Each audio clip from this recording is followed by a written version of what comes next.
ಆಸರೆ ಟಿವಿಯನ್ನು ವೀಕ್ಷಿಸುತ್ತಿರುವಂಥ ನಮ್ಮೆಲ್ಲ ಆತ್ಮೀಯರನ್ನು ಮತ್ತೊಮ್ಮೆ ದೇವರು ಕಾಣುವಂತೆ ಕೊಟ್ಟಂಥ ಕೃಪೆಗಾಗಿ ನಾನು ದೇವರಿಗೆ ಒಂದೇ ಸಲ್ಲಿಸ್ತೇನೆ. ಹೌದು ಪ್ರಿಯರೇ, ಇದು ನನ್ನ ಹಾಡು ಕಾರ್ಯಕ್ರಮ ಮತ್ತೆ ನಿಮ್ಮ ಮುಂದೆ ಬರುವಂತೆ ದೇವರು ಸಹಾಯ ಮಾಡಿದ್ದಾನೆ. ಹೌದು, ನಮ್ಮ ಮಧ್ಯದಲ್ಲಿ ಇಂದು ಬೆಂಗಳೂರಿನಿಂದ ಬಂದಂಥ ಸ್ಟೀಫನ್ ರಥಿನಮ್ ಇದ್ದಾರೆ. ಬನ್ನಿ, ನಿಮ್ಮೆಲ್ಲರ ಪರವಾಗಿ, ನಮ್ಮ ಸಭಾ ಪಾಲಕರ ಪರವಾಗಿ, ಆಸರೆ ತಂಡದ ಪರವಾಗಿ ಈ ಒಂದು ಕಾರ್ಯಕ್ರಮಕ್ಕೆ ಅವರನ್ನು ಸ್ವಾಗತ ಮಾಡುವ. ಸುಸ್ವಾಗತ ನಿಮಗೆ. ತುಂಬ ಗ್ಯಾಪ್ನ ನಂತರ ನಿಮ್ಮನ್ನು ಕಾಣುವಂಥ ದೇವರು ಕೊಟ್ಟಂಥ ಕೃಪೆಗಾಗಿ ನಾನು ದೇವರಿಗೆ ಒಂದೇ ಸಲ್ಲಿಸ್ತೇನೆ. ನಿಮ್ಮ ಹಾಡುಗಳನ್ನು ಕೇಳಿದ್ದೆ ನಾನು. ಹೊಸದು ಬೇರೆ ಸಿಡಿಯನ್ನು ನೀವು ಈಗ ತಾನೇ ರಿಲೀಸ್ ಮಾಡಿದ್ದೀರಾ. ತುಂಬ ಸಂತೋಷ ಆಗ್ತಾ ಇದೆ ನಿಮ್ಮನ್ನು ಕಾಣುವಂಥ ದೇವರು ಕೊಟ್ಟಂಥ ಸಹಾಯಕ್ಕಾಗಿ, ದೇವರ ಕೃಪೆಗಾಗಿ. ನಮ್ಮದು ತುಂಬ ಆಸೆ, ಕನ್ನಡದಲ್ಲಿ ತುಂಬ ಹಾಡುಗಳು ಬರಬೇಕು, ತುಂಬ ಜನ ಆರಾಧನಾ ನಾಯಕರು ಎದ್ದೇಳಬೇಕು, ಜನರಿಗೆ ಹೊಸ ಅಂದರೆ ಬೇರೆ ಭಾಷೆಗಳು ನಾವು ಕಂಪೇರ್ ಮಾಡಿದ ಕನ್ನಡದಲ್ಲಿ ತುಂಬ ಕಡಿಮೆ. ದೇವರಿಗೆ ಸ್ತೋತ್ರ, ಅನೇಕ ಯೌವನಸ್ಥರು ಈ ದಿನಗಳಲ್ಲಿ ಎದ್ದು ಬರ್ತಾ ಇದ್ದಾರೆ ದೇವರ ಕೃಪೆಯಿಂದ. ಕನ್ನಡದ ಕಣ್ಮಣಿಗಳು ಅಂತ ಹೇಳ್ಬೋದು. ನಿಮ್ಮ ಈ ಒಂದು ಹಾಡಿನ ಪಯಣ ಹೇಗೆ ಪ್ರಾರಂಭ ಆಯಿತು? ಚಿಕ್ಕ ಪ್ರಾಯದಲ್ಲಿ ನಿಮಗೆ ಅಥವಾ ಆರಾಧನೆ ಬಗ್ಗೆ, ಹಾಡಿನ ಬಗ್ಗೆ, ಕ್ರಿಸ್ತನ ಬಗ್ಗೆ ಆಸಕ್ತಿ ಇತ್ತ, ಅಥವಾ ಕ್ರಿಸ್ತನ ಕಂಡ್ಕೊಂಡ ಮೇಲೆ ನಿಮ್ಮಲ್ಲಿ ಒಂದು ಆಸಕ್ತಿ ಹುಟ್ಕೊಳ್ತಾ ಹಾಡುಗಳನ್ನು ಬರಿಬೇಕು, ಹಾಡುಗಳನ್ನು ಹಾಡಬೇಕು, ಮ್ಯೂಸಿಕ್ ಮಾಡಿ, ಆ ಥರ ಹೇಗೆ ಪ್ರಾರಂಭ ಆಯಿತು ಬ್ರದರ್ ನಿಮ್ಮ ಪಯಣ? ಸೊ ಮೊದಲನೇದಾಗಿ ಆಸರೆ ಟಿವಿ ಎಲ್ಲ ವೀಕ್ಷಕರಿಗೂ ಯೇಸು ಕ್ರಿಸ್ತನ ಮಧುರವಾದ ನಾಮದಲ್ಲಿ ನನ್ನ ಹೃದಯಪೂರ್ವಕ ವಂದನೆಗಳನ್ನು ನಾನು ಸಲ್ಲಿಸ್ತೇನೆ. ನಿಮ್ಮೆಲ್ಲರನ್ನ ಕಾಣುವುದು ಭಾಳ ಸಂತೋಷ. ಸೊ ಪಾಸ್ಟರ್, ನಿಮ್ಮನ್ನು ನೋಡೋದು ಸಹ ನನಗೆ ಭಾಳ ಸಂತೋಷ ಆಗಿದೆ. ಸೊ ನನ್ನ ಪಯಣ ಹೇಗೆ ಪ್ರಾರಂಭ ಆಗ್ತು ಅಂತ ಹೇಳಿದ್ರೆ, ಚಿಕ್ಕದಿಂದನೇ ನನ್ನಲ್ಲೊಂದು ಅಭ್ಯಾಸ ಏನು ಅಂತಾರೆ, ಈ ಮನೆಯಲ್ಲಿ ನಮ್ಮ ತಾಯಿ ಹೇಳ್ತಿದ್ರು, ಈ ಗ್ಲಾಸ್ಗಳಿರುತ್ತಲ್ಲ, ಗ್ಲಾಸು, ಈ ಸ್ಪೂನೆಲ್ಲ ತೆಗೆದುಕೊಂಡು ಇನ್ಸ್ಟ್ರೂಮೆಂಟ್ಸ್ ಪ್ಲೇ ಮಾಡೋದು, ಚಿಕ್ಕ ವಯಸ್ಸಲ್ಲಿ ಪ್ಲೇ ಮಾಡೋದು. ಮತ್ತೆ ನಮ್ಮ ತಂದೆ ಪಾಸ್ಟ್ ಆಗಿದ್ದರಿಂದ ಸಭೆಯಲ್ಲಿ ಈ ಕಾಂಗೋ, ಡೋಲಕ್ ಅದೆಲ್ಲ ಆ ದಿನಗಳಲ್ಲಿ ಅದನ್ನೇ ಯೂಸ್ ಮಾಡ್ತಿದ್ರು, ಭಾಳ ಅದಿರ್ತಾ ಇತ್ತು. ಆ ಪ್ಲೇ ಮಾಡೋರ ಜೊತೆಗೆ ಚಿಕ್ಕ ವಯಸ್ಸಲ್ಲಿ ಕುಳಿತುಕೊಳ್ತಾ ಇದ್ದೆ. ಹೀಗೆ ದಿನಗಳು ಕಳೀತಾ ನನ್ನಲ್ಲೊಂದು ಆಸಕ್ತಿ. ಸೊ ಈ ಆಸಕ್ತಿಯನ್ನು ನೋಡಿ ನನ್ನ ತಂದೆ ನನಗೆ ಎಂಕರೇಜ್ ಮಾಡಿ ನನಗೊಂದು ಕೀಬೋರ್ಡನ್ನು ತೆಗೆದುಕೊಟ್ಟು, ಅದಾದ ನಂತರ ನನ್ನನ್ನು ಏನು ಮಾಡಿದ್ರು, ಈ ಟ್ರೈನಿಂಗ್ ಎಲ್ಲ ಸೇರಿಸಿದ್ರು. ಸೊ ನನ್ನ ಮ್ಯೂಸಿಕ್ ಟೀಚರ್ ಬಂದು ಮೈಸೂರು ಪ್ಯಾಲೇಸ್ ಮಹಾರಾಜ ಬ್ಯಾಂಡಲ್ಲಿ ಒಂದು ಹೆಡ್ ಆಗಿದ್ರು ಅವರು. ಅವ್ರು ನನಗೆ ಯಾವಾಗ ಕಲಿಸ್ಲಿಕ್ಕೆ ಬರ್ತಿದ್ರು ಅಂದರೆ, ರಾತ್ರಿ 9 ಗಂಟೆ 10 ಗಂಟೆಗೆ ಬರ್ತಿದ್ರು. ನಾನಾಗ ಚಿಕ್ಕ ಹುಡುಗ, ನಾನು ಮಲಗಿಬಿಡ್ತಿದ್ದೆ. ನನ್ನ ತಂದೆ ಬಂದು ನನ್ನನ್ನು ಎಬ್ಬಿಸಿ ನೀನು ಹೋಗು ಕಲ್ತ್ಕೊಂಡ್ರೆ, ನಿದ್ದೆಗಣ್ಣಲ್ಲಿ ಹೋಗಿ ಹಾಗೆ ಕುಳಿತುಕೊಳ್ತಾ ಇದ್ದೆ. ಅಷ್ಟೊತ್ತಲ್ಲಿ ಕಲಿತು ಸೊ ನಾನು ಪ್ಲೇ ಮಾಡಲಿಕ್ಕೆ ಪ್ರಾರಂಭ ಮಾಡಿದೆ. ಸೊ ಹೀಗೆ ನನ್ನ ಮ್ಯೂಸಿಕ್ ಬಂದು ಸ್ಟಾರ್ಟ್ ಆಯಿತು. ಆರಾಧನೆ ಬಂದು ಚಿಕ್ಕದ್ದರಿಂದಲೂ ನನಗೆ ದೇವರನ್ನ ಆಡೋದು, ಸ್ತುತಿಸೋದು ಅಂತ ಹೇಳಿದ್ರೆ ಬಹಳ ಅಂದರೆ ಬಹಳ ಇಷ್ಟ. ಬರ್ಕ್ಮನ್ಸ್ ಫಾದರ್ ಸಾಂಗ್ನೆಲ್ಲ ಅವಾಗವಾಗ ಹಾಕಿ, ಕನ್ನಡ ತಮಿಳುಗಳಲ್ಲಿ ಹಾಕಿ ಕೇಳಿ ನಾವು ಆಡೋದುಂಟು. ಸೊ ನಮ್ಮ ಸಭೆಯಲ್ಲಿ ಒಂದು ಶುಕ್ರವಾರ ನಮ್ಮ ತಂದೆ ಆರಾಧನೆ ನಡೆಸಬೇಕಿದ್ರೆ ತಂದೆ ಹೇಳಿದರು, ಈಗ ನನ್ನ ಮಗ ಒಂದು ಹಾಡು ಹೇಳ್ತಾನೆ ಅಂತೇಳಿ. ನನಗೀಗ ಸಹ ನೆನಪಿದೆ, ನಾನು 7th ಸ್ಟ್ಯಾಂಡರ್ಡ್ ಅನಿಸುತ್ತೆ, ನಾನು ಕಣ್ಣೆತ್ತಿ ಪರ್ವತವನ್ನೇ ನೋಡುವೆನು, ಈ ಹಾಡನ್ನು ಹಾಡಲಿಕ್ಕೆ ಪ್ರಾರಂಭ ಮಾಡಿದೆ. ಮೊದಲನೇದಾಗಿ ಚರ್ಚಲ್ಲಿ ಒಂದು ಶುಕ್ರವಾರ ಕೆಳಗೆ ಕುಳಿತು ನಾನು ಹಾಡಿದೆ. ಆಗ ಕಾಂಗೋ ಇದು ಪ್ಲೇ ಮಾಡಿದರು. ಸೊ ಪ್ಲೇ ಮಾಡಿಕೊಂಡೇ ಹಾಡಿದೆ ನಾನು. ಸೊ ಇದಾದ ನಂತರ ಸಭೆ ವಿಶ್ವಾಸಿಗಳೆಲ್ಲ ನೋಡಿದ್ರಲ್ಲ, ನಮ್ಮ ಸ್ಟೀಫನ್ ತುಂಬ ಚೆನ್ನಾಗಿ ಹಾಡು ಹೇಳ್ತಾರೆ, ಸೊ ಅವ್ರನ್ನ ಯಾಕೆ ಆರಾಧನೆ ನಡೆಸ್ಲಿಕ್ಕೆ ಬಿಡಬಾರ್ದು ಅಂಥೇಳಿ ಹೀಗೆ ಪ್ರಾರಂಭ ಆಗಿ ಹಂತವಾಗಿ ಬೆಳೆದು, ಸೊ ಆ ಆಸಕ್ತಿ ಇದ್ದುದರಿಂದ ಕರ್ತನು ಅದನ್ನು ಘನಪಡಿಸಿದ್ರು. ಹೀಗೆ ನಾನು ನನ್ನ ಮ್ಯೂಸಿಕ್ ಮತ್ತು ನನ್ನ ಹಾಡುಗಳನ್ನ ನಾನು ಹಾಡಲಿಕ್ಕೆ ಪ್ರಾರಂಭ ಮಾಡಿದೆ. ಹಾಡುಗಳನ್ನು ಬರಿಬೇಕು, ದೇವರಿಗಾಗಿ ಸಿಡಿಗಳನ್ನು ಮಾಡಬೇಕು, ಆತ ಒಂದು ಪ್ಲಾನ್ ಯಾವಾಗ ಬಂತು ನಿಮ್ಮ? ಇದು ಆ್ಯಕ್ಚುಲಿ ಪಾಸ್ಟ್ ನನಗೆ ಚಿಕ್ಕದ್ರಿಂದ ನಾನು 7ನೇ ಕ್ಲಾಸಲ್ಲಿ ಒಂದು ಹಾಡನ್ನು ಬರೆದಿದ್ದೆ. On the 7th standard. ನಾನು ನಮ್ಮ ಅಕ್ಕ ಎಲ್ಲ ಮೇಲ್ಗಡೆ ಹೋಗೋದು, ಮನೆ ಮೇಲೆ ಹಾಡುಗಳನ್ನ ಬರೆಯೋದು, ಹಾಡುಗಳನ್ನ ಹಾಡೋದೆಲ್ಲ ತುಂಬ ಇಷ್ಟ. ನನಗೆ ಇನ್ನೊಂದೇನು ಅಂತ ಹೇಳಿದ್ರೆ, ಬೈಬಲ್ ವಾಕ್ಯಗಳನ್ನ ತಂದೆ ಧ್ಯಾನ ಮಾಡಿಸ್ತಾ ಇದ್ರು. ನಮ್ಮ ಡ್ಯಾಡಿ ಮನೇಲಿ ಒಂದು ಕಾಂಪಿಟೇಷನ್ ಇಡ್ತಾಯಿದ್ರು, ಎವ್ರಿ ವೀಕ್ ಮಾಡ್ತಾಯಿದ್ರು. ನನಗೂ ನನ್ನ ಅಕ್ಕನಿಗೂ ಕಾಂಪಿಟೇಷನ್, ದೇವರ ವಾಕ್ಯವನ್ನು ಓದಬೇಕು, ಇಷ್ಟು ಅಧ್ಯಾಯಗಳನ್ನು ಯಾರು ಒಪ್ಪಿಸ್ತಾರೋ ಅವ್ರಿಗೊಂದು ಗಿಫ್ಟ್. ಸೊ ಈ ವಾಕ್ಯಗಳನ್ನು ಓದುತ್ತಾ ನನಗೆ ರಾಗಗಳು ಒಳಗೆ ಉಂಟಾಗ್ಲಿಕ್ಕೆ ಪ್ರಾರಂಭ ಆಯಿತು.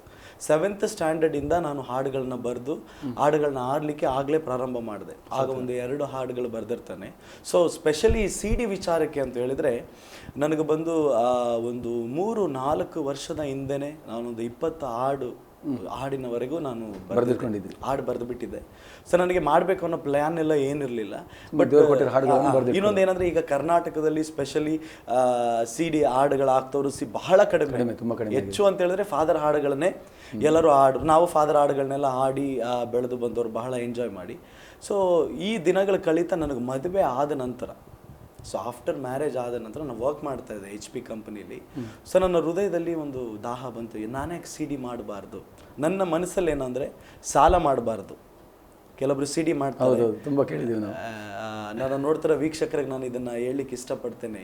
ದೇವರು ಒಂದನ್ನು ಆರಂಭ ಮಾಡಿದ್ರೆ ಕಡೆಯ ತನಕ ಎಲ್ಲವನ್ನ ದೇವರು ಒದಗಿಸಿ ದೇವರು ನಡೆಸ್ತಾರೆ. ಖಂಡಿತವಾಗಿ. ಸೊ ನನ್ನ ಮನಸ್ಸು ಅದೊಂದಿತ್ತು, ನಾನು ಸಾಲ ಮಾಡಿಕೊಡೋದು, ಬಟ್ ನನ್ನ ಹಾಡನ್ನ ಎಲ್ಲ ಕಡೆ ರೀಚ್ ಆಗಬೇಕು, ಸಾಧಾರಣವಾಗಿರಬಾರ್ದು ಅಂತೇಳಿ ನಾನು ದೇವರ ಬಳಿಯಲ್ಲಿ ಪ್ರಾರ್ಥನೆ ಮಾಡಿದೆ.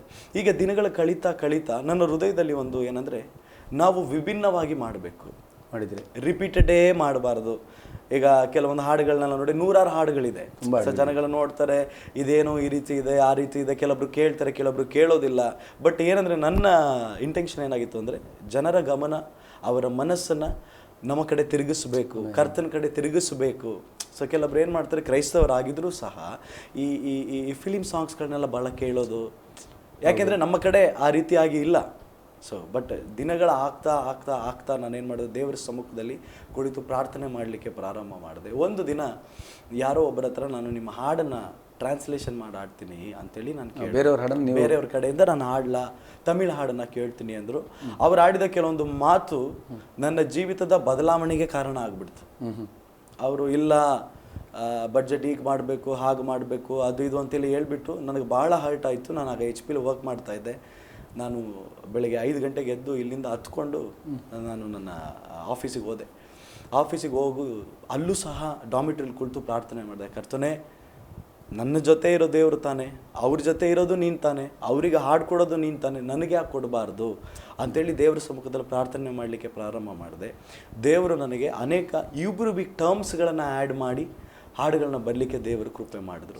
ಅಂದರೆ ಈ ಹಿಬ್ರು ಪದಗಳನ್ನು ನನ್ನ ಆಲ್ಬಮ್ ಹೆಸರು ಬಂದು, ಈಗ ನಾನು ರಿಲೀಸ್ ಮಾಡಿರೋ ಆಲ್ಬಮ್ ಹೆಸರು ಬಂದು ಸೆಲಾ ಅಂತೇಳಿ. ಈಗ ಹೊಸದೀಗ ನಾನು ರಿಲೀಸ್ ಮಾಡಿರೋದು. ಈ ಸೆಲಾ ಅಂದರೆ ಸ್ತುತಿ ಮೇಲೆತ್ತಲ್ಪಡುವಿಕೆ. ಇದು ಈಬ್ರಿವಿಕ್ ಟರ್ಮ್. ನಾರ್ಮಲಿ ನಮ್ಮ ಕೀರ್ತನೆಗಳಲ್ಲಿ 71 ಸರಿ ಇದೆ, 71 ಟೈಮ್ಸ್ ಇದೆ ಸೆಲಾ ಅಂತ ಹೇಳಿ, 71 ಟೈಮ್ಸ್ ಇದೆ. ಮತ್ತು ಹಾಬಕ್ಕೂಕ್ ಪುಸ್ತಕದಲ್ಲಿ 3 ಬಾರಿ ಇದೆ.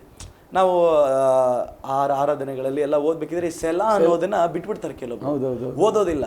ಹೇಗೆ ಕಟ್ಟಡ ಕೆಲಸಕ್ಕೆ ಬೇಡದಂಥ ಕಲ್ಲು ಮೂಲೆಗಲ್ಲಾಯಿತು ಅನ್ನೋ ಹಾಗೆ ಈ ಸೆಲಾ ಅನ್ನೋ ಪದದಲ್ಲಿ ಒಂದು ದೊಡ್ಡ ಸಂದೇಶನ ಅಡಗಿದೆ.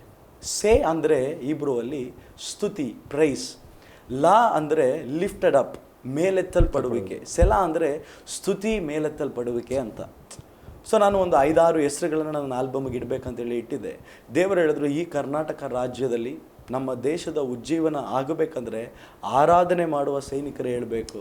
ಸೊ ಇದನ್ನು ನನಗೆ ದೇವರು ಕನ್ಫರ್ಮ್ ಮಾಡಿದರು. ಸೊ ಇದಾದ ನಂತರ ಏನು ಅಕೋರೆ ಅಂತ ಹೇಳಿದ್ರೆ, ನಾನು ಮೊರೆ ಇಡುವ ಬಂದೆ, ನನ್ನ ಪ್ರಾರ್ಥನೆಯನ್ನು ಕೇಳಿದವನೇ ಅಂತ.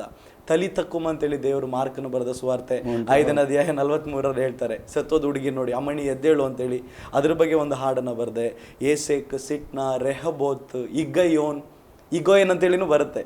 ಇಗೋಯನ್ ಅಂದರೆ ಇನ್ಸ್ಟ್ರೂಮೆಂಟಲ್ ಪ್ರೈಸ್ ಅಂತ, ತಾಳದಿಂದ. ಹೀಗೆ ದೇವರು ಹಾಡುಗಳನ್ನ ಕೊಟ್ಟರು. ಇದರಲ್ಲಿ ಏನು ಒಂದು ವಿಶೇಷತೆ ಅಂದರೆ ಬ್ರದರ್, ಈ ಹಾಡನ್ನು ನಾನು ಎಲ್ಲೆಲ್ಲ ಹಾಡಿದ್ದೀನೋ, ನನ್ನ CD ರಿಲೀಸ್ ಆಗೋಕ್ಕಿಂತ ಮುಂಚೆ ಅನೇಕ ಸ್ಥಳಗಳಲ್ಲಿ ಈ ಹಾಡನ್ನ ನಾವು ಹಾಡ್ತಾ ಬಂದ್ವಿ. ದೇವರು ಅದ್ಭುತಗಳನ್ನು ಮಾಡಲಿಕ್ಕೆ ಪ್ರಾರಂಭ ಮಾಡಿದ್ರು. ಜನರು ಬಂದು ಕೇಳೋರು, ನನ್ನ ಯಾರ್ದಿದು ಹಾಡುಗಳಲ್ಲಿ ಯಾವ ಲ್ಯಾಂಗ್ವೇಜಿಂದ ನೀವು ಟ್ರಾನ್ಸ್ಲೇಷನ್ ಮಾಡಿದ್ರಿ ಅಂತೇಳಿ ಕೇಳೋರು. ನಮ್ಮ ದೇವರು ಯಾವುದಾದ್ರು ಮಾಡಿದ್ರೆ ಅದು ಹೊಸದಾಗಿರುತ್ತೆ. ಸೊ ಈಗ ಕರ್ನಾಟಕ ರಾಜ್ಯದಲ್ಲಿ ಒಂದು ವಿಭಿನ್ನವಾಗಿ ಅನೇಕರ ಗಮನ, ಅನೇಕರ ಮನಸ್ಸನ್ನು ಸೆಳೆದು ಅನೇಕರ ಜೀವಿತಗಳನ್ನು ಬದಲಾವಣೆ ಮಾಡುವಂತೆ ಆತನ ನಾಮದ ಮಹಿಮೆಗೋಸ್ಕರ ಸೊ ಕೆಲವು ಹಾಡುಗಳನ್ನು ಬರಲಿಕ್ಕೆ ದೇವರು ಕೃಪೆ ಮಾಡಿದ್ರು. ದೇವರಿಗೆ ಸ್ತೋತ್ರ ಬದರ್. ತುಂಬ ಖುಷಿ ಆಯಿತು. ಅಂದರೆ ಹಿಬ್ರು ವರ್ಡ್ಗಳನ್ನು ಒಂದು ಕೆಲವು ದಿನಗಳ ಹಿಂದೆ ನಾನು ಕೂಡ ಒಂದು ಸೇವಕರ ಜೊತೆಯಲ್ಲಿ ಮಾತಾಡುವಾಗ ಅವರು ಕೂಡ ಹೇಳಿದ್ರು, ಅಂದರೆ ಹಿಬ್ರು ವರ್ಡ್ಗಳಲ್ಲಿ ನಿಜವಾದ ಒಂದು ಅರ್ಥ ಇದೆ. ಯಾಕಂದರೆ ಅದು ನಾವು ಓದಿರೋದು ಬೈಬಲಲ್ಲಿ ಆ ಥರ ಅರ್ಥಗಳನ್ನು ಟ್ರಾನ್ಸ್ಲೇಟ್ ಮಾಡುವಾಗ ಚೇಂಜ್ ಆಗಿದೆ. ಹಾಗೆ ಅದರ ನಿಜ ಅರ್ಥ ಈ ರೀತಿ ಅಂತ. ಓಕೆ, ಏನಿರಲಿ, CD ಮಾಡುವಾಗ ಎಲ್ಲರದೊಂದು ಕನಸಿರ್ತದೆ ಬದರ್. ಹೌದು, ಒಳ್ಳೆ ಮ್ಯೂಸಿಕ್ ಬೇಕು, ಒಳ್ಳೆ. ಅಂದರೆ ಸುಮ್ಮನೆ ಮೊದಲೆಲ್ಲ ನಾನು ಇದೇ ಚೇರಲ್ಲಿ ಅನೇಕ ಸೇವಕರುಗಳನ್ನು ಸಂದರ್ಶನ ಮಾಡೋದು ದೇವರು ಮಹಾಕೃಪೆಯನ್ನು ನಮಗೆ ಕೊಟ್ಟಿದ್ದಕ್ಕೆ ದೇವರಿಗೆ ಸೋಸಲಿಸ್ತೇನೆ.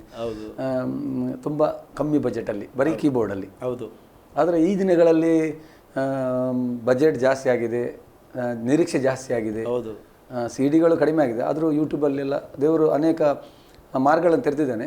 ಆದರೆ ಕೆಲವರು ಕನಸಿರ್ತದೆ, ಒಂದು ಮಾಡಿದ್ರೆ ಬೆಸ್ಟ್ ಕೊಡಬೇಕು ಅಂತೇಳಿ. ನಿಮ್ಮ ಕನಸಿತ್ತ ಯಾವ ರೀತಿ, ಅಂದರೆ ಮ್ಯೂಸಿಕ್ನ ಬಗ್ಗೆ ಯಾವ ರೀತಿ ಏನು ಮಾಡಿದ್ರಿ? ಹೌದು ಪಾಸ್, ಆ್ಯಕ್ಚುಲಿ ನನ್ನ ಕನಸಿತ್ತು ಏನಂದ್ರೆ ದಿ ಬೆಸ್ಟ್ ಕೊಡಬೇಕು. ಸೊ ನಾನು ಹಾಡುಗಳನ್ನ ದೇವ್ರ ಕಡೆಯಿಂದ ಹೊಂದ್ಕೊಂಡಿದ್ದೀನಿ, ದೇವ್ರ ಕೈ ಕೊಟ್ಟಿರ್ತಾರೆ, ದಿ ಬೆಸ್ಟ್ ಕೊಡಬೇಕು. ಇನ್ನೊಂದು ಹೇಳಿದ್ರೆ ಒಂದು ಗಾದೆ ಹೇಳ್ತಾರೆ, ಚಾಪೆ ಇದ್ದಷ್ಟು ಕಾಲು ಚಾಚು ಅಂತ ಅದು ಕರೆಕ್ಟ್. ನಾವೆಲ್ಲರಿಗೂ ಹೋಗಿ ಪ್ರಾರ್ಥನೆ ಮಾಡ್ತೀವಿ, ನಿಮ್ಮ ಸಾಲ ತೀರುತ್ತೆ, ನಿಮ್ಮ ಸಮಸ್ಯೆ ತೀರುತ್ತೆ ಅಂತ ಹೇಳಿ. ಸೇವಕರಾಗಿ ನಾವು ಸಾಲ ಮಾಡುವಂತ ಅನಿವಾರ್ಯತೆ ಇರಲಿಲ್ಲ. ಸೊ ನಾನು ದೇವರ ಸಮ್ಮುಖದಲ್ಲಿ ಪ್ರಾರ್ಥನೆ ಮಾಡಿದೆ. ಇನಿಷಿಯಲಿ ನಾನು ಒಂದು 2-3 ಮ್ಯೂಸಿಕ್ ಡೈರೆಕ್ಟರ್ ಹತ್ರ ನಾನು ಕೇಳಿದೆ. ಆಕ್ಚುಲಿ ನಾನು ಒಂದು ಹಾಡಿದೆ, ಕರೆದಿರುವೆ ನಿನ್ನ ಸೇವೆಗೆ ನನ್ನ ನಡೆಸುವೆ ನೀನು ಕೊನೆ ತನಕ ಅಂತೇಳಿ. ಸೊ ಈ ಹಾಡನ್ನ ನಾನು ಹೈದರಾಬಾದಲ್ಲಿ ಏನೋಕ್ ಅಂತೇಳಿ ಒಂದು ಬ್ರದರ್ ಹತ್ರ ಮಾಡಿದೆ ಇನಿಷಿಯಲಿ. ಸೊ ಅವರು ತುಂಬಾ ಚೆನ್ನಾಗಿ ಮಾಡಿಕೊಟ್ರು. ಅನೇಕರ ಜೀವಿತಗಳಲ್ಲಿ ಸೇವೆಗಳನ್ನ ತಟ್ಟಿ ಎಬ್ಬಿಸುವಂತ ಹಾಡೋದು, ಸೂಪರ್ ಹಾಡೋದು. ಈವನ್ ನಮ್ಮ ಅನೇಕ 100 ಟೆಸ್ಟ್ ಮನಿಗಳು ಕೇಳಿದ್ದೀನಿ ನಾನು. ಒರಿಸ್ಸಾದಿಂದ ಅನೇಕ ದೇಶದ ಆದ್ಯಂತ ಈ ಹಾಡು ಒಂದು ಕಾರ್ಯವನ್ನ ಮಾಡಿದೆ. ಸೊ ನನ್ನ ಮನಸ್ಸಲ್ಲಿ ಏನಾಯ್ತು, ಓಕೆ ಇವ್ರ ಹತ್ರನೇ ಮಾಡಿಬಿಡೋಣ, ಏನೋಕ್ ಹತ್ರ ಮಾಡಿಬಿಡೋಣ ಅಂತೇಳಿ ನನ್ನ ಮನಸ್ಸಲ್ಲಿ ಒಂದು ಆಸೆ ಇತ್ತು. ಅದಾದ ನಂತರ ಅದು ನನ್ನ ಕೈಲಿ ಆಗಲಿಲ್ಲ. So because to be frank budget ಬಹಳ ಇತ್ತು. ಸೊ ನಾನು ಇಲ್ಲಿಂದ ಹೈದರಾಬಾದ್ಗೆ ಹೋಗ್ಬೇಕು ನನ್ನ ಮನಸ್ಸಲ್ಲಿ ಆಸೆ ಇದೆ. ಸೊ ವಾಕ್ಯ ಹೇಳೋದಾಗೆ ಮನುಷ್ಯನ ಹೃದಯದಲ್ಲಿ ಸಂಕಲ್ಪಗಳಿದ್ದರೂ ಯೆಹೋವನ ಸಂಕಲ್ಪವೇ ನೆರವೇರುತ್ತೆ. ಒಂದು ದಿನ ನಾನು ಪ್ರೇಯರ್ ಮಾಡ್ತಿದ್ದೆ. ಡಿಸೆಂಬರ್ 31ನೇ ತಾರೀಕು ಕಳೆದ ವರ್ಷ, ಅಂದರೆ 2018 ನಮ್ಮ ಸಭೆಯಲ್ಲಿ ನಾನು ಕುಳಿತು ಪ್ರೇಯರ್ ಮಾಡಬೇಕಿದೆ. ದೇವರಾತ್ಮರು ಮಾತನಾಡಿದ್ರು, 3-4 ವರ್ಷಗಳಿಂದ ನೀನು ಪ್ರಾರ್ಥನೆ ಮಾಡ್ತಿದ್ದೀಯ ಹಾಡುಗಳು ರಿಲೀಸ್ ಮಾಡಬೇಕು ಅಂತ. ಮುಂದಿನ ವರ್ಷ ನಾನು ನಿನಗೆ ಸಹಾಯ ಮಾಡ್ತೀನಿ, ಜನಗಳನ್ನ ನಾನು ನಿನಗೆ ಏರ್ಪಡಿಸ್ಕೊಡ್ತೀನಿ, ನೀನು CD ರಿಲೀಸ್ ಮಾಡ್ತೀಯಾ ಅಂತ. ಸೊ ಈ ಕನ್ಫರ್ಮೇಷನ್ನ ತೆಗೆದುಕೊಂಡು ಜಾನ್ವರಿ ಆಯಿತು, ಫೆಬ್ರವರಿ ಆಯಿತು, ಮಾರ್ಚ್ ಆಯಿತು, ಈ ಸುಳಿವೇ ಇಲ್ಲ ಫಸ್ಟ್ ನಾನು CD ಮಾಡ್ತೀನಿ ಅನ್ನೋ ಸುಳಿವೇನೇ ಇಲ್ಲ. ಕರೆಕ್ಟಾಗಿ ಅಕ್ಟೋಬರ್ ಈ ಟೈಮು ಬರಬೇಕಿದ್ರೆ ನನ್ನ ಸ್ನೇಹಿತರೊಬ್ಬರು ಇದು ಒಂದು CD ಒಂದು ಕೇಳಿದೆ. ನಾನು ಆಗಿಂದನೂ ನನಗೇನು ಇಷ್ಟ ಅಂದರೆ ಈ ಟ್ರೆಂಡಿಂಗ್ ಇದೆಲ್ಲ ನನಗೆ ಸ್ವಲ್ಪ ಇಷ್ಟ ಆಗೋದಿಲ್ಲ. ನಾವು ಆಗಲಿಂದನೂ ಈಗ ಕೆಲವೊಬ್ರು ಹಾಡುಗಳು ಹಾಕ್ಬೇಕಿದ್ರೆ ಏನೇನೋ ಆ್ಯಡ್ ಮಾಡ್ತಾರೆ. ನಾವು ಕ್ರೈಸ್ತವರು ಆಮೇಲೆ ಅಲ್ಲೆಲ್ಲಿಯೋ ಬಿಟ್ಟರು ಕೋರಸ್ಗಳು ಬೇರೇನೋ ಆ್ಯಡ್ ಮಾಡ್ಲಿಕ್ಕೆ ಆಗೋದಿಲ್ಲ. ನಿಜವಾಗಿ. ಸೊ ನನಗೆ ಫಾದರ್ ಹಾಡುಗಳನ್ನೆಲ್ಲ ಕೇಳಿ ಹೀಗೆ ಅಭ್ಯಾಸ ಆಗಿದ್ದರಿಂದ ನನಗೆ ಫಾದರ್ ಥರ ಪ್ರಸನ್ನತೆಯಾಗಿ. ಇನ್ನೊಂದೇನು ಅಂದರೆ ಚಿಕ್ಕವರು ಇಷ್ಟಪಡಬೇಕು, ದೊಡ್ಡವರು ಇಷ್ಟಪಡಬೇಕು. ಸೊ ಮಾಡ್ರನ್ ಆಗಿ ಮಾಡಿದ್ರು ಸಹ ಎಲ್ಲ ಏಜ್ ಗ್ರೂಪ್ ಅವ್ರಿಗೂ ಇದು ಹೋಗ್ಬೇಕು ಅಂತೇಳಿ ನಾನು ಪ್ರೇಯರ್ ಮಾಡ್ತಾ ಇದ್ದೆ. ಆಗ ನನಗೆ ಪಾಸ್ಟರ್ ಎಫ್ರಾಯಿಮ್ ಅಂತೇಳಿ ಒಂದು ದೇವರ ಸೇವಕರೇ ಸಿಕ್ಕಿದ್ರು ಹೈದರಾಬಾದಲ್ಲಿ. ಸೊ ಅದ್ಭುತವಾಗಿ ನಮ್ಮ ಕರ್ನಾಟಕದಲ್ಲಿ ಅನೇಕ ಜನರಿಗೆ ಈಗ 2-3 ವಾಲ್ಯೂಮ್ ಮೇಲೆ ಅನೇಕರಿಗೆ ಮಾಡಿಕೊಟ್ಟಿದ್ದಾರೆ. ಸೊ ಎಫ್ರಾಯಿಮ್ ಪಾಸ್ಟರ್ ಬಂದರು, ನನಗೆ ಅಭ್ಯಾಸ ಆಗಿದ್ರು. ಇದಾದಮೇಲೆ ನಾನು ಮೊದಲನೇ ಬಾರಿ ಅವ್ರ ಹತ್ರ ಮಾತಾಡಿದೆ. ಅವರು ಸಹ ನಮ್ದು ಇಷ್ಟ ಆಗುತ್ತೆ ಹಾಗೆ ಹೀಗೆ ಅಂತೇಳಿ ಹೇಳಿದರು.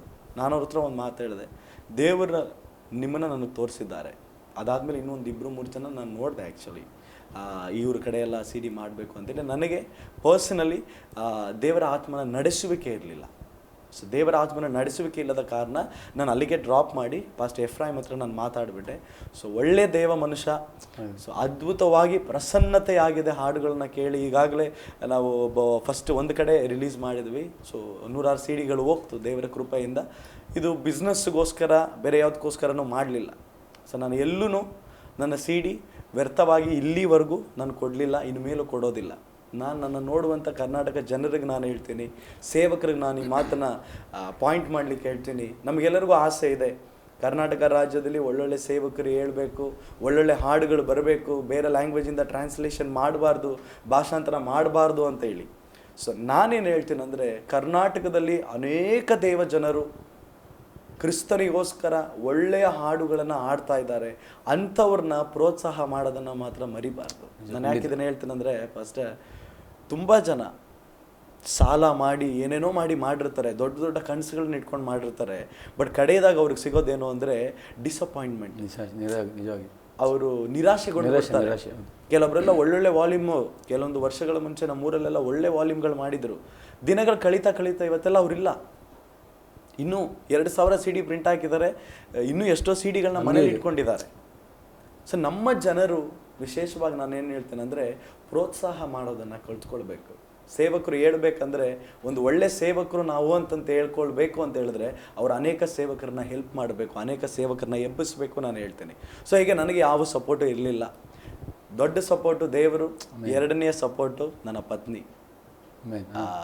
ತನ್ನ ಜೀವವನ್ನೇ ನನಗೋಸ್ಕರ ತ್ಯಾಗ ಮಾಡಿ ನನ್ನ ಸಂಗಡ ಸೇವೆಯಲ್ಲೂ ಸಹ ಪ್ರೋತ್ಸಾಹ ಮಾಡಿ ನಾವು ಮಾಡೋಣ, ದೇವರು ನಮ್ಮ ಜೊತೆಗಿದ್ದಾರೆ ಅಂಥೇಳಿ ನಾವೆಲ್ಲೂ ಸಾಲ ಮಾಡಲಿಲ್ಲ.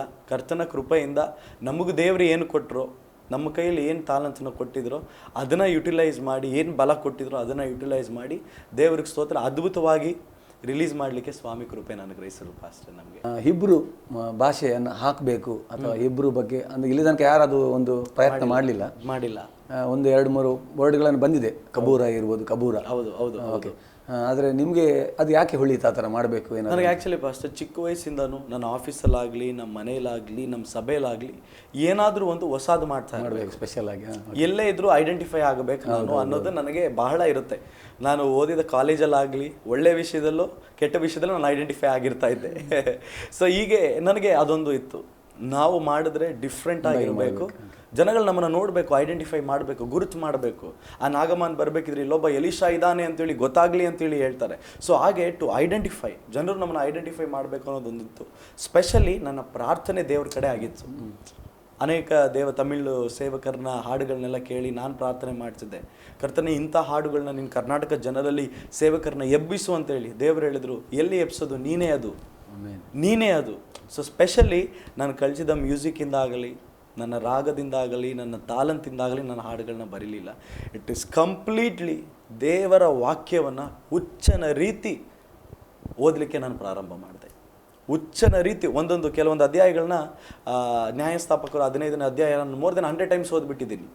ಅದರಲ್ಲಿ ಏನು ಅಕೋರೆ ಅಂತೇಳಿ ಒಂದು ಪದವನ್ನು ತೆಗೆದು ಅದ್ರ ಮೇಲೆ ಒಂದು ಹಾಡು ಬರೆದೆ. ಎಲ್ಲೂ ಯಾವುದೂ ಕಾಪಿ ಇಲ್ಲ, ಎಲ್ಲ ಬೈಬಲಿಂದನೇ ಕಾಪಿ ಮಾಡ್ತೆ ನಾನು.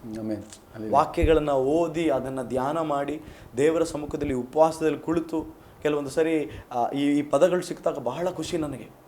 ಇದನ್ನು ಹೋಗಿ ಗೂಗಲ್ ಮಾಡಿ ಹಿಸ್ಟ್ರಿನ ನೋಡಿ ಚಾಪ್ಟರ್ ತೆಗೆದು ಇಂಥ ಹಾಡುಗಳನ್ನ ಹಾಡಲಿಕ್ಕೆ ಪ್ರಾರಂಭ ಮಾಡಿದೆ. ಸ್ಪೆಷಲಿ ಏನಾಯಿತು ಅಂದರೆ ನಮ್ಮ ಸಭೆಯ ಮಕ್ಕಳು, ನನ್ನ ತಂದೆ, ನನ್ನ ತಾಯಿ ಇವರೆಲ್ಲ ನನ್ನ ಎಂಕರೇಜ್ ಮಾಡ್ಲಿಕ್ಕೆ ಸ್ಟಾರ್ಟ್ ಮಾಡಿದ್ರು. ಸಭೆಯಲ್ಲಿ ಎಲ್ಲೂ ಹೊರಗಡೆ ಹೋಗ್ತಾ ಇರಲಿಲ್ಲ ಆ ದಿನಗಳಲ್ಲಿ. ಬಟ್ ನಮ್ಮ ಹಾಡುಗಳನ್ನ ಹಾಡಿ ಹಾಡಿ ಹಾಡಿ ಒಳ್ಳೊಳ್ಳೆ ಒಂದು ಹಾಡನ್ನ ಪ್ರಾರಂಭ ಮಾಡಿದೆ ಬ್ರದರ್. ನಾನು ಒಂದು ಹಾಡು ಪ್ರಾರಂಭ ಮಾಡಿದೆ. ದೇವರಿಗಾಗಲೇ ಅದೇ ಹೀಬ್ರೂ ಬಿಗ್ ಟರ್ಮ್ಸಲ್ಲಿ ಮೋರ್ ದೆನ್ 12 ಸಾಂಗ್ಸ್ ಬರ್ದಿದ್ದೇನೆ ನಾನು. ಇನ್ನು ಸೆಕೆಂಡ್ ವಾಲ್ಯೂಮಲ್ಲಿ ಇನ್ನೂ ಅದ್ಭುತವಾದ ಹಾಡುಗಳಿದೆ. ಒಳ್ಳೊಳ್ಳೆ ಹೀಬ್ರೂ ಬಿಗ್ ಟರ್ಮ್ಸ್ ಹಾಕಿ ಜನಗಳಿಗೆ ಇದೇನು ಅನಿಸುತ್ತೆ. ಅನೇಕ ಕಡೆಗಳಲ್ಲಿ ನಾನು ಆಡಬೇಕಿದ್ರೆ ಅವ್ರು ಕೇಳ್ತಾರೆ, ಏನಿದು? ಆವಾಗ ನಾನು ಹೇಳ್ತೀನಿ, ವಾಕ್ಯವನ್ನು ಆಧಾರವಾಗಿಟ್ಟು, ಎಲ್ಲೂ ಓನ್ ವರ್ಡ್ಸ್ ಇಲ್ಲ, ಕಂಪ್ಲೀಟ್ ವಾಕ್ಯವನ್ನು ಆಧಾರವಾಗಿಟ್ಟು ಬಂದೆ. ಇನ್ನೊಂದು ನನ್ನ ಉದ್ದೇಶ ಏನು ಅಂದರೆ, ಜನರು ವಾಕ್ಯಗಳನ್ನು ಮಾತನಾಡಬೇಕು ಅನ್ನೋದು. ನನ್ನ ಎಲ್ಲ ಹಾಡುಗಳಲ್ಲೂ ಈಚ್ ಆ್ಯಂಡ್ ಎವ್ರಿ ಲೈನ್, ಪ್ರತಿಯೊಂದು ಲೈನು, ಪ್ರತಿಯೊಂದು ಪ್ಯಾರಾ ಸಹ ಈ ವಾಕ್ಯಗಳೇ ಆಗಿರ್ತೀವಿ. ನೀವು ಕರೆದಿರುವ ಕೇಳಿದ್ದೀರಾ, ಕರೆದಿರುವೆಲೂ ಸಹ 100 ಜನರು ಸಭಾಪಾಲಕರಿದ್ದರು, ನನ್ನ ಹಿರಿಯ ಕುರುಬ ನೀನೆ. 1 ಪೇತ್ರ 5:4 ನಾನು ಆ ಹಾಡನ್ನ ಆ್ಯಕ್ಚುಲಿ ಆಡಬೇಕಿದ್ರೆ ಕೆಲವೊಬ್ರು ಹೇಳಿದರು, ನೀವು ಸಭಾಪಾಲಕರು ಅನ್ನೋದನ್ನು ತೆಗೆದುಬಿಡಿ, ಸಭಾಪಾಲಕರು ಅನ್ನೋದನ್ನು ಹಾಕಬೇಡಿ ಅಂತೇಳಿ. ನಾನು ಹೇಳಿದೆ, ಸಭಾಪಾಲಕರಿದ್ರೇನು, ದೇವ್ರಿಗಿಂತ ದೊಡ್ಡವರಲ್ಲ, ಆತನೇ ನಮ್ಮ ಹಿರಿಯ ಕುರುಬ ಅಂತ ಹಾಕಿದೆ. ನಾನು 100 ಟೆಸ್ಟ್ ಮನಿ ಕೇಳಿದ್ರಲ್ಲಿ ಒಂದು 90% ಜನ ಹೇಳೋದು ನಮಗೆ ಆ ಲೈನು ನಮ್ಮ ಜೀವಿತದಲ್ಲಿ ಕಾರ್ಯ ಮಾಡ್ತು. 1 ಪೇತ್ರ 5:4 ನಮ್ಮ ಹಿರಿಯ ಕುರುಬ, ನಮ್ಮ ಚೀಫ್ ಶೆಪರ್ಡ್ ಅಂತೇಳಿ. ಸೊ ಹೀಗೆ ದೇವರ ವಾಕ್ಯವನ್ನು ಇನ್ಸ್ಪಿರೇಷನ್ ಇಟ್ಟು ಹೊಸದಾಗಿ ನಾನು ಹುಡುಕ್ತಾ ಇರ್ತೀನಿ ಇವತ್ತಿಗೂ ಸಹ. ಯಾವುದಾದ್ರೂ ಹೀಬ್ರೂ ವರ್ಡ್ ಸಿಕ್ಕಿದ್ರೆ ಅದನ್ನು ಅನಲೈಸ್ ಮಾಡಿ ಅದ್ರ ಮೇಲೆ ನಾನು ಹಾಡು ಬರೀತೀನಿ. ದೇವರು ಸಹಾಯ ಮಾಡ್ತಾರೆ. ಅದೇ ಕರೆದಿರುವೆ ನನ್ನ ಸೇವೆಗೆ ಅಂತ ನೀವು ಹಾಡು ತುಂಬ ಅದ್ಭುತವಾಗಿ ಬರ್ತಿದ್ರೆ, ಅದು ಹಾಡು ಹೇಗೆ ಉಟ್ಕೊಳ್ತೇನೆ ನಿಮಗೆ? ಆ್ಯಕ್ಚುಲಿ ತುಂಬ ಹಾಡುಗಳನ್ನು ಸೇವೆ ಬಗ್ಗೆ ಕರೆದು ನಾನು ಕೇಳಿದ್ದೀನಿ, ಅದ್ಭುತವಾದ ಹಾಡು. ಆಮೇಲೆ ಆ್ಯಕ್ಚುಲಿ ಆ ಸಾಂಗು ಬಂದು ನಾನು ರೀಸೆಂಟ್ ಟೈಮ್ಸಲ್ಲಿ ಬರೆದಿದ್ದೆ. ಅಂದರೆ 1.5 ವರ್ಷದ ಮುಂಚೆ ನಾನು ಬರೆದೆ. ಅಂದರೆ ಕೆಲವು ಜನ ಹೇಳ್ತಾರೆ, ತುಂಬ ಒಂದು ಸಮಸ್ಯೆಯಲ್ಲಿ ಹಾದು ಹೋಗುವಂಥ ವೇಳೆ, ಹೌದು, ಅಥವಾ ಎಲ್ಲರಲ್ಲಿ ಒಂದು ತಿರಸ್ಕಾರ ಭಾವ ಬಂದಾಗ ಎಲ್ಲರೂ ಕೈ ಬಿಟ್ಟರು, ಆ ಥರ ಒಂದು ಗಳಿಗೆಗಳ ದೇವರು ಹಾಡುಗಳು. ಅಂದರೆ ನಾನು ಇಲ್ಲಿ ಒಂದು ಸಂದರ್ಶನ ಮಾಡಿದಂತ ಕೇಳಿದ ಅನುಭವಗಳನ್ನು ಮಾತ್ರ ಹೇಳ್ತಾ ಇದ್ದೇನೆ. ಹಾಗೆ ನಿಮ್ಮಲ್ಲಿ ಹುಟ್ಕೊಳ್ತಾ ಅಥವಾ ದೇವರು ಕೆಲವು ದೇವರಿಗೆ ಸ್ತೋತ್ರ, ಒಬ್ಬೊಬ್ಬರು ಒಂದೇ ದಿವಸದಲ್ಲಿ ಎಲ್ಲ ಹಾಡುಗಳನ್ನು ಬರ್ದಿರೋದು. ಹೌದು ಹೌದು, ಒಂದೇ ರಾತ್ರಿಯಲ್ಲಿ ನಾವು ಕೇಳಿದ್ವಿ ಫಿಲಿಪಾಸ್ಟ್ರದ್ದು, ಒಂದೇ ರಾತ್ರಿಯಲ್ಲಿ ಎಲ್ಲ ಹಾಡುಗಳನ್ನು ದೇವರು. ಒಬ್ಬೊಬ್ಬರಿಗೆ ಒಂದು ಹಾಡನ್ನು ಕಂಪ್ಲೀಟ್ ಮಾಡಲಿಕ್ಕೆ 1 ತಿಂಗಳು ತಗೊಂಡ್ರು, 1 ವರ್ಷ ತಗೊಂಡ್ರು. ಅಂದರೆ ದೇವರು ಯಾವ ರೀತಿ, ಹೇಗೆ, ಯಾವಾಗ, ಎಲ್ಲಿ ಗೊತ್ತಿಲ್ಲ. ಅದೇ ಈ ಹಾಡು ಹೇಗೆ ಬದಲು? ನನಗೆ ಆ್ಯಕ್ಚುಲಿ ನಾನು ಒಂದು 30 ಹಾಡು ಬರೆದುಬಿಟ್ಟಿದೆ, ಮೊದಲೇ ಬರೆದಿದ್ದೆ ನಾನು, ಆಲ್ರೆಡಿ ಬರೆದುಬಿಟ್ಟಿದೆ. ಸೊ ಈ ಹಾಡನ್ನು ಬರೆದ ಮೇಲೆ ನಾನು ಒಂದು ಹಾಡನ್ನು, ಒಂದು ಸಿಂಗಲ್ನ ಯೂಟ್ಯೂಬ್ನಲ್ಲಿ ಫ್ರೀಯಾಗಿ ರಿಲೀಸ್ ಮಾಡಬೇಕು ಅನ್ನೋದು ನನ್ನೊಂದು ಆಸೆ ಇತ್ತು. ಸೊ ನಾನು ಆಗ ದೇವರ ಸಮ್ಮುಖದಲ್ಲಿ ಕುಳಿತು ಪ್ರಾರ್ಥನೆ ಮಾಡ್ತಿದ್ದೆ. ನಾನು ಯವನಸ್ಥರಿಗೆ, ಸಭೆಗೆ ಮತ್ತು ಹಿರಿಯರಿಗೆ ಬೇಕಾದಂಥ ಹಾಡುಗಳ, ಆತ್ಮಿಕ ಪ್ರಾರ್ಥನೆಗೆ ಈ ಥರ ಪಾಟಾಗಿ ಹಾಡುಗಳು ಬರೆದಿದ್ದೇನೆ. ದೇವರ ಸಮ್ಮುಖದಲ್ಲಿ ಕೇಳಿ ನಾನು ಬರೆದಿದ್ದೇನೆ. ಕೆಲವೊಬ್ರು ಹೇಳಿದ್ರು, ಯವನಸ್ಥರಿಗೆ ಬರೆದಂಥ ಹಾಡನ್ನು ನೀನು ರಿಲೀಸ್ ಮಾಡಿದರೆ ಒಳ್ಳೆ ವ್ಯೂಸ್ ಹೋಗುತ್ತೆ, ನೋಡ್ತಾರೆ, ಈ ರೀತಿ ಎಲ್ಲ ಹೇಳಿದರು. ಬಟ್ ನನ್ನ ಇಂಟೆನ್ಷನ್ ಏನಾಗಿತ್ತು ಅಂದರೆ, ವ್ಯೂಸು, ಪಬ್ಲಿಸಿಟಿ ಇದೆಲ್ಲ ಬೇಡ. ನಾನು ಎಲ್ಲ ಕಡೆ ಇದು ಹೇಳ್ತೀನಿ, ನಾವು ಮಾರ್ಕೆಟಿಂಗ್ ಮಾಡೋದೇ ಬೇಕಾಗಿಲ್ಲ. ದೇವರ ನಾಮವನ್ನ ಮಾರ್ಕೆಟಿಂಗ್ ಮಾಡಿದ್ರೆ ಆತನು ನಮ್ಮನ್ನ ಜಗತ್ತಾದ್ಯಂತ ಮಾರ್ಕೆಟಿಂಗ್ ಮಾಡ್ತಾರೆ ಅಂತ ಹೇಳಿ. ಸೊ ಹೀಗೆ ನಾನು ದೇವರ ಸಮ್ಮುಖದಲ್ಲಿ ಪ್ರಾರ್ಥನೆ ಮಾಡ್ತಿದ್ದೆ, ಕರ್ತನೇ ನಾನು ಯಾವ ಹಾಡನ್ನ ರಿಲೀಸ್ ಮಾಡಬೇಕು ಅಂತೇಳಿ ನಾನು ಅಂದ್ಕೊಂಡೆ ಈ 30 ಹಾಡಲ್ಲಿ ಯಾವುದಾದ್ರೂ ಒಂದೇ ನಾನು ರಿಲೀಸ್ ಮಾಡ್ತೀನಿ ಅಂತ. ಬಟ್ ನಾನು ಮೊಣಕಾಲೂರಿ ಪ್ರಾರ್ಥನೆ ಮಾಡಬೇಕಿದ್ರೆ 1 ಥೆಸಲೋನಿಕೆ 5ನೇ ಅಧ್ಯಾಯ 24 ವಾಕ್ಯನ ದೇವರು ತೋರಿಸಿದ್ರು. ಕರೆದವನು ನಂಬಿಗಸ್ತನಾಗಿದ್ದಾನೆ, ನಮ್ಮನ್ನು ಕರೆದಾತನು ನಂಬಿಗಸ್ತನು ಅಂತೇಳಿ. ಯಾವಾಗ ಇದು ಬಂತು ಅಂದರೆ, ನನ್ನ ಸೇವೆಗೆ ಬಂದೆ, ನಾನು ವರ್ಕ್ ಮಾಡ್ತಾ ಇದ್ದೆ. ಸೊ ನನ್ನ ಕೆಲಸವನ್ನು ಬಿಟ್ಟು 2016ನೇ ಇಸ್ವಿಯಲ್ಲಿ 12ನೇ ತಾರೀಕು ನವಂಬರ್ನಲ್ಲಿ ನನ್ನ ಜಾಬ್ ರಿಸೈನ್ ಮಾಡಿ ಫುಲ್ ಟೈಮ್ ಮಿನಿಸ್ಟ್ರಿಗೆ ಬಂದೆ. ಸೊ ಮಿನಿಸ್ಟ್ರಿಗೆ ಬಂದ ನಂತರ ಅನೇಕ ಎಕ್ಸ್ಪೀರಿಯನ್ಸ್ಗಳು ಜೀವಿತದಲ್ಲಿ ನಾನು ಹಾದು ಹೋಗಬೇಕಾಗಿತ್ತು. ನನಗೇನಾಗ್ಬಿಡ್ತು ಅಂದರೆ, ನನ್ನನ್ನು ನಡೆಸೋದು ಯಾರು ಅನ್ನೋದು ದೊಡ್ಡ ಪ್ರಶ್ನೆ ಆಗಿಬಿಡ್ತು. ನಮ್ಮ ತಂದೆದ ಸಭೆ ಇದೆ, ನಮ್ಮ ತಂದೆ ಪಾಸ್ಟು 100 ಜನ ಬರ್ತಾರೆ, ನಮಗೆ ಬೇಕಾದ ಎಲ್ಲ ಇದೆ, ನನ್ನ ಮನೆ ಇದೆ, ಎಲ್ಲ ಇದೆ. ಆದರೆ ನನ್ನನ್ನು ನಡೆಸೋರು ಯಾರು? ಸೊ ಈ ಲೀಡಿಂಗ್ ಅನ್ನೋದು ಜೀವಿತದಲ್ಲಿ ಬಹಳ ಮುಖ್ಯ. ಕೆಲವೊಬ್ರು ಎಲ್ಲ ಇರುತ್ತೆ, ಬಟ್ ಹೇಗೆ ನಡೀತಾರೆ, ಎಲ್ಲಿಗೆ ಹೋಗ್ತಾರೆ, ಏನು ಮಾಡ್ತಾರೆ ಅಂತೇಳಿ ಗೊತ್ತಾಗಲ್ಲ, ಆದಿ ತಪ್ಪು ಬಿಟ್ಟಿರ್ತಾರೆ, ಇಷ್ಟ ಬಂದಾಗ ನಡೀತಾ ಇರ್ತಾರೆ. ನನ್ನನ್ನು ಈ ಸೇವೆಯಲ್ಲಿ ನಡೆಸೋರು ಯಾರು ಅಂತೇಳಿ ನನಗೆ ಗೊತ್ತಿರಲಿಲ್ಲ. ಮತ್ತು ಇನ್ನೊಂದು ಪ್ರಶ್ನೆ ಏನಂದರೆ, ಕೆಲವೊಬ್ರು ಬಂದರು, ನನಗೆ ಸಪೋರ್ಟ್ ಮಾಡ್ತೀನಿ ಅಂತೇಳಿ ಬಂದರು, ನಿಮ್ಮ ಜೊತೇಲಿ ಇರ್ತೀನಿ ಅಂತೇಳಿ ಬಂದರು. ಆದರೆ ಅವ್ರು ಯಾರು ಕೊನೆ ತನಕ ಬರಲಿಲ್ಲ ನನ್ನ ಜೊತೆ. ತಿಂಗಳುಗಳಲ್ಲಿ, ದಿನಗಳಲ್ಲಿ ನಂಬಿದವರೆಲ್ಲರೂ ನಮ್ಮನ್ನು ಕೈ ಬಿಟ್ಟರು. ನಾನು 1 ತಿಂಗಳು ಮಗುನ ತೆಗೆದುಕೊಂಡು ನಾನು ಟ್ರಾವೆಲ್ ಮಾಡಿ, ಯಾವ ಕೆಲಸ ಇಲ್ಲ, ನನ್ನ ವೈಫು ಕೆಲಸ ಮಾಡ್ತಿದ್ರು, ನಾನು ವರ್ಕ್ ಮಾಡ್ತಿದ್ದೆ, ಬಿಟ್ಟು ನನ್ನ ಸೇವೆಗೆ ಬಂದಂಥ ವ್ಯಕ್ತಿ. ಕರ್ತನೇ, ಹಾಗಿದ್ರೆ ನಿನ್ನನ್ನು ನಂಬಿದ ಮೇಲೆ ನೀನು ನನ್ನನ್ನು ಕೊನೆ ತನಕ ನಡೆಸ್ತೀಯಲ್ವಾ? ಕೆಲವೊಬ್ಬರು ಆಧಾರ, ನನ್ನ ಸೇವೆಯ ಆಧಾರ, ನನ್ನ ಸೇವೆಯ ಅಸ್ತಿವಾರ ನೀನೇ ಅಂತೇಳಿ ಹಾಕಿರುವ 1 ಕೊರಿಂಥಿಯ 3ನೇ ಅಧ್ಯಾಯ ಪೂರ್ಣ ಓದೋದಾದರೆ, ಹಾಕಿರುವಂಥ ಅಸ್ತಿವಾರ ಕ್ರಿಸ್ತನೇ ಆಗಿದ್ದಾನೆ ಅಂತ ಹೇಳುತ್ತೆ. ನಾನು ಈ ವಾಕ್ಯಗಳನ್ನು ತೆಗೆದುಕೊಂಡು ಬಲವಾಗಿ ದೇವರ ಸಮ್ಮುಖದಲ್ಲಿ ಪ್ರಾರ್ಥನೆ ಮಾಡಲಿಕ್ಕೆ ಪ್ರಾರಂಭ ಮಾಡಿದೆ. ದೇವರು ಹೇಳಿದ್ರು, ನಾನು ನಿನ್ನನ್ನು ಕರೆದಿದ್ದೇನೆ, ನಿನ್ನನ್ನು ಕೊನೆಯ ತನಕ ನಾನು ನಿನ್ನನ್ನು ನಡೆಸ್ತೀನಿ ಅಂತೇಳಿ. ಈ ಲೈನನ್ನ, ಬರೀ ಈ ಲೈನ್ ಮಾತ್ರ ಬರದೆ, ಕರೆದಿರುವೆ ನಿನ್ನ ಸೇವೆಗೆ ನನ್ನ, ನಡೆಸುವೆ ನೀನು ಕೊನೆ ತನಕ, ಈ ಲೈನ್ನ ಮಾತ್ರ ಬರೆದೆ ಪಾಸ್ಟರ್. ನಾನು ಈ ಲೈನ್ನ ಬರೆದು 1-2-3 ವಾರ ಆಗ್ಬಿಡ್ತು. 1 ಕೊರಿಂಥಿಯರು ಓದ್ತಾ 3ನೇ ಅಧ್ಯಾಯಕ್ಕೆ ಬಂದಾಗ ಅಲ್ಲಿ ವಾಕ್ಯ ಹೇಳ್ತದೆ, ನಾನು ಸಸಿಯನ್ನು ನೆಟ್ಟೆನು, ಅಪೊಲೋಸನು ನೀರು ಹಾಯಿಸಿದನು, ಆದರೆ ಬೆಳೆಸುತ್ತಾ ಬಂದವರು ದೇವರು ಅಂತ. ನನ್ನ ಹೃದಯದಲ್ಲಿ ಟಕ್ ಅಂತೇಳಿ ಈ ವರ್ಡ್ ಬಂತು. ಆಗಿದ್ದರೆ ನನ್ನ ಫೌಂಡೇಶನ್, ನನ್ನ ಅಸ್ಥಿವಾರ ದೇವರಾಗಿದ್ದರೆ ಯಾರು ನಮ್ಮನ್ನು ಕದಲಿಸಲಿಕ್ಕೆ ಆಗೋದಿಲ್ಲ ಅನ್ನೋ ಒಂದು ನಂಬಿಕೆ ಬಂದುಬಿಡ್ತು. ಇಮಿಡಿಯೇಟ್ಲಿ ದೇವ್ರು ನನಗೆ ರಾಗ ಕೊಟ್ಟರು, ಅಪ್ಪ ಏಸಪ್ಪ ಸೇವೆಯ ಆಧಾರ ನೀ, ಅಪ್ಪ ಏಸಪ್ಪ ಸೇವೆಯ ಅಸ್ತಿವಾರವೇ. ಯಾಡನ್ನ ಆಡ್ತಾ ಆಡ್ತಾ ಆಡ್ತಾ ಕಣ್ಣೀರು ಸುರಿಸಿ ದೇವರ ಸಮ್ಮುಖದಲ್ಲಿ ಗಂಟೆಗಟ್ಟಲು ಕುಳಿತು ಬಿದ್ದಿದ್ದೆ. ಕರ್ತನೇ, ನೀನೇ ನನ್ನ ಆಧಾರ, ನೀನೇ ನನ್ನ ಅಸ್ತಿವಾರ ಅಂತೇಳಿ ದೇವರ ಆತ್ಮರ ಒಳಗಡೆ ನನ್ನನ್ನು ಬಲಪಡಿಸಲಿಕ್ಕೆ ಪ್ರಾರಂಭ ಮಾಡಿದ್ರು. ಅದಾದ ನಂತರ ನನ್ನ ಜೀವಿತದಲ್ಲಿ ನೋಡೋದಾದರೆ, ಎಲ್ಲ ದಿಕ್ಕುಗಳಿಂದ ತಳ್ಳಲ್ಪಟ್ಟು ಬಂದವನೇ ನಾನು. ಎಲ್ಲ ದಿಕ್ಕುಗಳಿಂದ ನಂಬಿ ಹೋದವರಿಂದ, ಮನೆಯಿಂದ, ಕುಟುಂಬದಿಂದ, ಸಭೆಯಿಂದ ತಳ್ಳಲ್ಪಟ್ಟವನೇ ನಾನಾಗಿದ್ದೆ. ಆದರೆ ಯಾರನ್ನೆಲ್ಲ ನಾನು ನಂಬಿ ಹೋದನೋ ಅವರು ಎಲ್ಲರನಿಂದಲೂ ದೇವರೇ ನನ್ನನ್ನು ಬಿಡಿಸಿದ್ರು ಅಂತೇಳಿ ನಾನು ಧೈರ್ಯವಾಗಿ ಹೇಳ್ತೇನೆ ಇವತ್ತು. ಯಾಕೆ ಅಂತ ಹೇಳಿದ್ರೆ, ದೇವರು ನನ್ನಲ್ಲೊಂದು ಬಯಸ್ತಾ ಇದ್ರು, ನೀನು ನನ್ನನ್ನು ಫಾಲೋ ಮಾಡು ಅಂತ. ಇವತ್ತು ಅನೇಕ ಯವನಸ್ಥರು, ನಾನು ನೋಡ್ತಾ ಇರುವ ಯವನ ಸಹೋದರ ಸಹೋದರಿ, ನೀವು ಯಾರಾಗಿದ್ರು ನಾನು ಹೇಳ್ತೀನಿ, ಯಾರನ್ನೂ ಫಾಲೋ ಮಾಡ್ಲಿಕ್ಕೆ ಹೋಗಬೇಡ್ರಿ. ಕೆಲವೊಬ್ಬರು ಹೇರ್ ಸ್ಟೈಲನ್ನು, ಅವ್ರ ಡ್ರೆಸ್ಸಿಂಗ್ ಸೆನ್ಸನ್ನು ಓಕೆ, ಬಟ್ ನೀವು ನಿಜವಾಗಿಯೂ ಫಾಲೋ ಮಾಡಬೇಕಾಗಿರೋದು ನಮ್ಮ ಸೀನಿಯರ್ ಪಾಸ್ಟರ್ ಒಬ್ಬರಿದ್ದಾರೆ, ನಮ್ಮ ಕುರುಬರೊಬ್ಬರಿದ್ದಾರೆ, ಅದು ಯೇಸು ಸ್ವಾಮಿ ಆಗಿದ್ದಾರೆ. ಸೊ ನಾನು ಇದನ್ನು ಇಟ್ಟು ಲೈನ್ಗಳನ್ನ ಬರೆದೆ. ಮತ್ತು ರೋಮಾಪುರ 8ನೇ ಅಧ್ಯಾಯ 37ನೇ ವಾಕ್ಯದಲ್ಲಿ, ಅನೇಕ ದಿನಗಳಲ್ಲಿ ಪಾಸ್ಟರ್ ಊಟಕ್ಕೂ ಸಹ ಇಲ್ಲದೆ ನಾನು ಕಷ್ಟಪಟ್ಟಿದ್ದೇನೆ. ಕೆಲವೊಂದು ಸರಿ 2ನೇ ಲೈನ್ ಹೇಗೆ ಬರುತ್ತೆ, 3rd ಸ್ಟ್ಯಾನ್ಸಾ, ಅನ್ನವಿಲ್ಲದಿದ್ದರೂ ವಸ್ತ್ರವಿಲ್ಲದಿದ್ದರೂ ಕ್ರಿಸ್ತನ ಪ್ರೀತಿಯಿಂದ ನನ್ನನ್ನು ಅಗಲಿಸದು, ನಿನ್ನ ನಿಮಿತ್ತ ಜನರು ದಿನಾಗಲೂ ನನ್ನನ್ನು ತ್ಯಜಿಸಿದ್ರು, ನನ್ನನ್ನು ಕೊಲೆಗೆ ಗುರಿಯಾದ್ವಿ, ಆದರೂ ಪೂರ್ಣ ಜಯಶಾಲಿ ಅಂತ. ಕೆಲವೊಂದು ಸರಿ ಬೇರೆ ಬೇರೆ ಊರಿಗೆ ಹೋಗಿದ್ದೀನಿ ಸೇವೆಗೆ, ಬಟ್ ಅಲ್ಲಿಂದ ಹಸ್ಕೊಂಡು ಬಸ್ ಚಾರ್ಜಿಗೂ ಕಾಸಿಲ್ಲದೆ ಬಂದಿದ್ದೀನಿ ನಾನು. ಹೊಟ್ಟೆ ಹಸುವಿನಿಂದ, ಆದರೂ ದೇವರ ಮೇಲೆ ಒಂದು ನಂಬಿಕೆ ಇತ್ತು. ಇಲ್ಲಿಂದ ಸೇವೆ ಮಾಡೋದಂದರೆ ನಿಮಗೆ ಸಾಧಾರಣವಾದದಲ್ಲ, ನಿಮಗೆ ಗೊತ್ತಿರುತ್ತೆ. ಇಲ್ಲಿಂದ ಫ್ಯಾಮಿಲಿನೆಲ್ಲ ಬಿಟ್ಟು ದೂರ ಹೋಗಿರ್ತೀನಿ, ಅಲ್ಲಿಂದ ಹಸ್ಕೊಂಡು ಒಳ್ಳೆ ಊಟ ಇಲ್ಲದೆ, ಒಳ್ಳೆ ಬಟ್ಟೆ ಇಲ್ಲದೆ ಸಹ, ಒಂದೇ ಪ್ಯಾಂಟನ್ನ ಸೇಮ್ ಪ್ಯಾಂಟ್ ಹಾಕಿರ್ತೀನಿ. ನನ್ನ ಹತ್ರ ಈಗಲೂ ಸಹ ಇದೆ ಕೆಲವೊಂದು ಪ್ಯಾಂಟ್ಗಳು, 3 ವರ್ಷ, 2.5 ವರ್ಷ, 4 ವರ್ಷ. ಸೊ ಹೀಗೆ ನಾನು ಕಷ್ಟಪಟ್ಟು ಬಂದೆ. ಸೊ ಇದನ್ನೆಲ್ಲ ಒಂದು ಸಾಕ್ಷಿಯಾಗಿ ನಾನು ಆ ಹಾಡನ್ನ ಬರೆದುಬಿಟ್ಟೆ. ಮೋರೋವರ್ ಇದರಲ್ಲಿ ಮುಖ್ಯವಾಗಿ ದೇವರು ನನ್ನ ಸಂಗಡ ಮಾತನಾಡಿದ್ರು, ನೀನು ಯವನಸ್ಥರಿಗೆ ಬರಿಬೇಡ, ಸಭಾಪಾಲಕರುಗಳಿಗೆ ಬೇರೆ ಯಾರಿಗೂ ಬೇಕಾಗಿಲ್ಲ, ನನ್ನ ಸೇವೆಗೆ ಬಂದ ಅನೇಕರು ಆ ಸೇವೆಯನ್ನು ಕರೆಯುವಿಕೆಯನ್ನು ಬಿಟ್ಟು ಹಿಂಜಾರಿ ಹೋಗ್ತಾ ಇದ್ದಾರೆ, ಸೋತು ಹೋಗ್ತಿದ್ದಾರೆ ಕರ್ನಾಟಕ ರಾಜ್ಯದಲ್ಲಿ. ಅವರನ್ನೆಲ್ಲ ಪುನಃ ಎಬ್ಬಿಸಲಿಕ್ಕೆ ಈ ಹಾಡು ನಿನ್ನ ಜೀವಿತವನ್ನು ಬದಲಾಯಿಸುವಂತಂತೇಳಿ ಮಾತಾಡಿ ಈ ಹಾಡನ್ನು ರಾಗವನ್ನು ದೇವರು ಕೊಟ್ಟರು. ಅದು ಹಾಗೇ ಆಗಿ ಒಂದು ಕಡೆ ನಾನು ಪ್ರೇಯರ್ ಮೀಟಿಂಗ್ ಹೋದೆ. ಆ ಪಾಸ್ಟರ್ ಹೇಳಿದ್ರು, ಪಾಸ್ಟರ್ ನಾ ಕರೆದಿರುವೆ ಹಾಡನ್ನು ಕೇಳಲಿಲ್ಲ ಅಂದರೆ ಇವತ್ತು ಸೇವೆನ ಬಿಟ್ಟು ನಾನು ಬೇರೆ ಎಲ್ಲ ಹೊರಟೋಗ್ತಾ ಇದ್ದೆ. ಕರೆದಿರುವೆ ಹಾಡನ್ನು ನಾನು ಕೇಳಿದೆ, ಈ ಹಾಡನ್ನು ಕೇಳಿದ ಮೇಲೆ ನಾನು ತಿರ್ಗಾ ನಾನು ಸ್ಟ್ರಾಂಗ್ ಆಗಿ ನಿಂತ್ಕೊಂಡೆ. ಒಂದು ದಿನ ಹಿರಿಯೂರು ಅಂತೇಳಿ ಒಂದು ಸ್ಥಳಕ್ಕೆ ಹೋಗಿದ್ವಿ. ಅಲ್ಲಿ ಒಂದು ಪಾಸ್ಟರ್ ಬಂದು ಹೇಳಿದ್ರು, ನಾನು 2 ದಿನದ ಮುಂಚೆ ಸೇವೆ ಬಿಟ್ಟು ಹೋಗಬೇಕು ಅಂತೇಳಿ ಎಲ್ಲ ಪ್ಯಾಕ್ ಮಾಡ್ಕೊಂಡ್ಬಿಟ್ಟೆ. ಜಿಯೋ ಫೋನ್ನಲ್ಲಿ ಕರೆದಿರುವೆ ನಿನ್ನ ಸೇವೆ ಸಾಂಗ್ ನೋಡಿದೆ. ಯಾವಾಗ ಆ ಹಾಡು ನೋಡಿದನೋ ದೇವರು ಕಂಪ್ಲೀಟ್ಲಿ ನನ್ನ ಜೀವಿತವನ್ನು ಚೇಂಜ್ ಮಾಡಿಸಿದ್ರು. ನಾನು ಇಲ್ಲೇ ಅಂತ ಅನೇಕ ಸೇವೆ, ಅನೇಕ ಕುಟುಂಬಗಳು, ಅನೇಕ ಸಭೆ ಈ ಹಾಡಿನ ಮುಖಾಂತರ ಕಟ್ಟಲ್ಪಡ್ತವೆ.